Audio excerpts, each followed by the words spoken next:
এইবার প্রকল্পের ধারণা, আমাদের প্রকল্পকে আমরা দুটি ভাগে ভাগ করতে পারি, স্বাধীন প্রকল্প আর একটা হলো, আচ্ছা স্বাধীন প্রকল্পকে দেখে নেই। দেখো, স্বাধীন প্রকল্প হলো সেই সব প্রকল্প যেখানে একটি প্রকল্পের নগদ প্রবাহ অন্য প্রকল্পের নগদ প্রবাহের সাথে সম্পর্কিত। অর্থাৎ ভাই এইটা এবং এর মধ্যে কোনো একটা সম্পর্ক আছে। কেমন সম্পর্কিত? আচ্ছা, স্বাধীন প্রকল্প সম্পর্কিত নয় ও স্বাধীন। বেসিক্যালি আমার একটা প্রকল্পের সাথে অন্য প্রকল্পের কোনোই নেই। আমি মাথায় বর্জনশীলটা আমার মাথার মধ্যে কাজ করতেছে, পরস্পর স্বাধীন।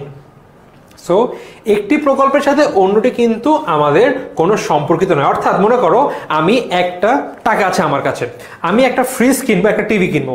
এখন এমনই কথা আছে যে ভাই আমার বাসায় ফ্রিজ কিনলে টিভি লাগবে না বা টিভি কিনলে ফ্রিজ লাগবে না, এরকম কিন্তু হবে না। বেসিক্যালি আমার যখন একটা প্রকল্পের ক্রয় করবো কি করবো না বা বিনিয়োগ করবো কি করবো না, এই ডিসিশন যখন অন্য একটি প্রকল্পের ক্রয় বিক্রয় বা বিনিয়োগের ডিসিশনকে প্রভাবিত করে না, তখন তাকে আমরা বলি স্বাধীন প্রকল্প। দেখো, আমার প্রকল্প এ একটা টিভি কিনবো, প্রকল্প বি একটা ফ্রিজ কিনবো, প্রকল্প সি একটা আমি গাড়ি কিনবো, অথবা আমি ধরে নিই সবগুলোতে আমি ইনভেস্ট করবো।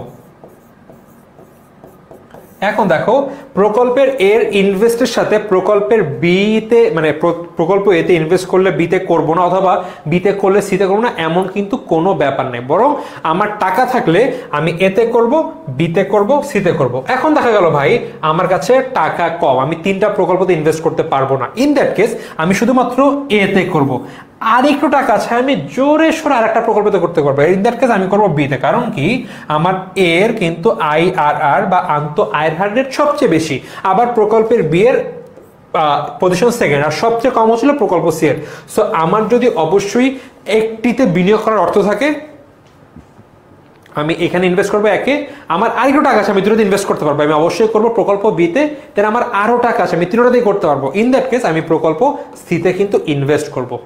দেখো, cost of capital of all project হচ্ছিল আমার 15%। এইবার আমাকে বলে দিয়েছে ভাই তোমার তো একটা ব্যাপার আছে, কস্ট অফ ক্যাপিটাল দিয়ে দিয়েছে, তোমার অ্যাটলিস্ট 15% কিন্তু আয় করতে হবে। কস্ট অফ ক্যাপিটাল কি?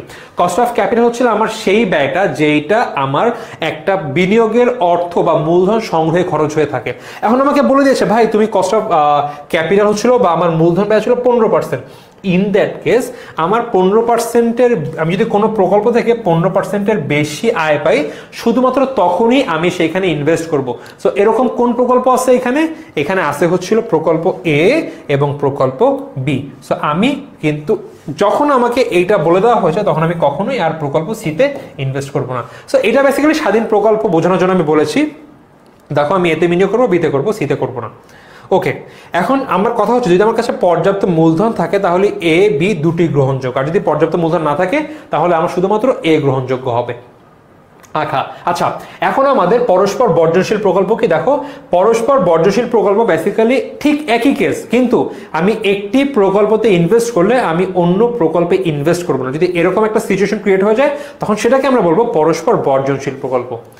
সো আমি ধরি আমার কাছে একটা টিভি কিনবো, আমার এ প্রকল্প 20% IRR, বি সেম আমার 18% এবং সি হচ্ছিল সেম 14%। এখন দেখো, তিনটে টিভি, আমার বাসার জন্য টিভি লাগবে, আমি কি এখন তিনটা টিভি কিনবো? নিশ্চয়ই একটা কিনবো। কারণ ভাই আমি যদি সনি টিভি কিনি আমি Xiaomi টিভি কিনবো না, আমি যদি Xiaomi টিভি কিনি আমি LG টিভি কিনবো না, আমি আবার LG টিভি কিনি আমি সনি টিভি কিনবো না। অর্থাৎ একটা কিনলে বাকি দুটো বাদ পড়ে যাবে। এখন আমাকে বলে দিল ভাই তোমার cost of capital of all project হলো 15%। সো যেহেতু আমার 15%-এর বেশি, ইন দ্যাট কেস আমার গ্রহণযোগ্য এইটা এবং এইটা দুইটা, এবং এইটা কিন্তু অলরেডি বাদ। কিন্তু পরস্পর বর্জনশীল, তখন কিন্তু এই দুইটার মধ্যে আমার কিন্তু কম্পেয়ার করতে হবে ভাই কোনটা বেশি লাভজনক। আমি দেখলাম আমার সনিতে ইনভেস্ট করা সবচেয়ে বেশি লাভজনক, সো আমি এইটাতেই কিন্তু ইনভেস্ট করব। সো দেখো, একে ইনভেস্ট করবো, দুইয়ে করবো না, তিনে করবো না।